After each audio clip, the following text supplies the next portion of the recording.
साथियों जय जोहार। किसानों के 3100 रुपये प्रति क्विंटल धान खरीदी और अल्प वर्षा के कारण जिन किसानों की फसल खराब हो गई है उनको फसल बीमा से संबंधित दो महत्वपूर्ण जानकारी प्राप्त हो रही है। जानकारी बताने से पहले सभी किसान भाइयों से निवेदन है कि अगर आप पहली बार इस चैनल पर विजिट कर रहे हैं तो चैनल को सब्सक्राइब जरूर कर लें ताकि आपको हमेशा किसानों से जुड़ी हुई लगातार जो जानकारी है मिलती रहे।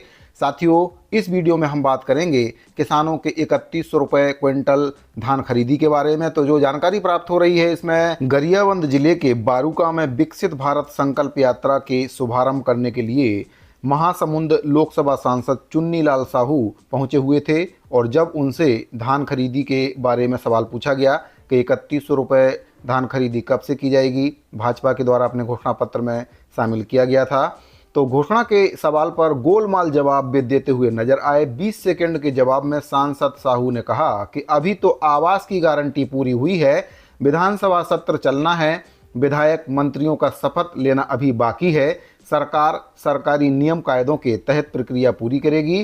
छत्तीसगढ़ में नई सरकार बनने के 14 दिन बीत जाने के बाद भी अभी तक किसानों को पुराने दर पर ही धान बेचना पड़ रहा है।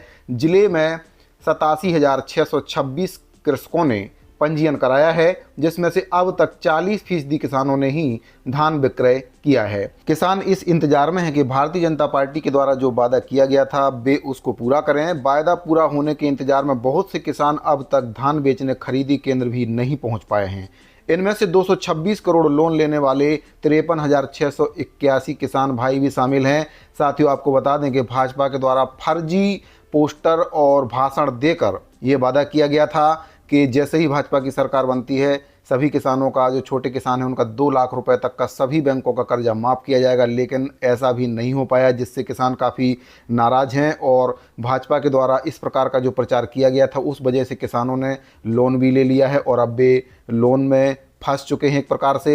और यहाँ पर भाजपा के द्वारा उनका ना ही लोन माफ़ किया जा रहा है, ना ही 3100 रुपये प्रति क्विंटल की दर से धान के खरीदी पर ही कोई भी घोषणा अभी तक कैबिनेट की बैठक में हो पाई है, जिससे किसान इंतजार कर रहे हैं कि जैसे ही 3100 रुपये का भुगतान की जो घोषणा है उसका आदेश जैसे ही आए तो वे अपनी धान बेचने के लिए जाएं, लेकिन अभी तक ऐसा कोई भी आदेश सरकार की ओर से जारी नहीं किया गया, जिससे किसान काफ़ी नाराज हैं। साथियों आपको बता दें कि इलेक्शन के समय भाजपा और कांग्रेस के द्वारा अपने अपने घोषणा पत्र में किसानों को लेकर बढ़ चढ़ कर वादे किए गए थे। जहां पर कांग्रेस के द्वारा सत्ता में आने पर किसानों से कर्ज माफ़ी का वादा किया गया था, तो वहीं भाजपा के द्वारा किसानों से 3100 रुपये प्रति क्विंटल की दर से धान खरीदी करने की बात कही गई थी। लेकिन कांग्रेस के सत्ता से जाते ही कर्ज माफ़ी की जो आस है वह खत्म हो गई है। लेकिन भाजपा के चुनावी वादे के मुताबिक प्रति एकड़ 21 क्विंटल बिक्री कर 3100 का भुगतान अगर सरकार करती है तो जो कर्जदार किसान हैं उनको आधी राहत मिल सकती है। लेकिन योजना के लागू होने का इंतजार कर रहे किसानों को सांसद के जवाब ने एक बार फिर से निराश कर दिया है। हालांकि भाजपा के द्वारा किसानों को 2 साल का जो बकाया बोनस है वो देने की बात कही गई है, लेकिन अभी तक जो 3100 रुपये क्विंटल धान खरीदी का आदेश नहीं आने से किसान अपनी धान को नहीं बेच पा रहे हैं। वहीं दूसरी जो अपडेट मिल रही है, पूर्व कृषि मंत्री और पूर्व सांसद चंद्रशेखर साहू ने मंत्रालय जाकर मुख्यमंत्री विष्णुदेव साय से मुलाकात की है। इस दौरान उन्होंने देवभोग में अल्प वर्षा और अत्यधिक वर्षा से प्रभावित कृषकों की फसल बीमा प्रकरण की फाइल को गति देने का आग्रह किया है। आपको बता दें कि इस वर्ष देवभोग तहसील के 4 खरीदी केंद्र के अंतर्गत आने वाले 27 गांवों के 3,622 किसानों ने समर्थन मूल्य में एक भी दाना धान नहीं बेचा है। उनकी मांग पर फसल बीमा की फाइल चलाई तो जा रही है, लेकिन उसकी जो गति है काफ़ी धीमी है। ये मामला जैसे ही पूर्व कृषि मंत्री चंद्रशेखर साहू के संज्ञान में आया तब उसके बाद वे सीधे सीएम से मिलने के लिए पहुंच गए और जल्द ही इस मामले को अमल में लाने का आग्रह उनके द्वारा मुख्यमंत्री विष्णुदेव साय से किया गया है। इसके संबंध में उनके द्वारा सोशल मीडिया एक्स पर एक पोस्ट भी किया गया है, आप देख सकते हैं। इसमें उनके द्वारा क्या कहा गया है, कल मुख्यमंत्री जी से मुलाकात किया और उनके संज्ञान में लाया गया कि धान खरीदी तिथि को बढ़ाया जाए और 25 दिसंबर को 2 साल का बोनस भुगतान के पूर्व जिन किसानों की मृत्यु हो गई है उनका राजस्व रिकॉर्ड उनके उत्तराधिकारी के अद्यतन किया जाए।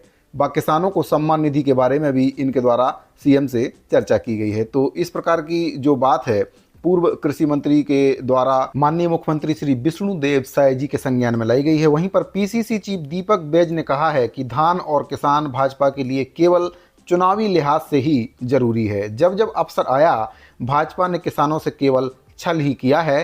15 साल रमन राज के कुशासन में बोनस के नाम पर किसानों को ठगने वाले भाजपा के नेता मोदी की गारंटी के नाम पर इस बार 3100 रुपया प्रति क्विंटल धान का समर्थन मूल्य देने का जो वादा उनके द्वारा किया गया था अपने तथा कथित वचन पत्र में किए हैं। तो सरकार के द्वारा जो 3100 रुपये प्रति क्विंटल में धान खरीदी का आदेश है जारी ना होने से किसान नाराज हैं। बहुत से किसान ऐसे हैं जो अपनी धान नहीं बेच पा रहे हैं।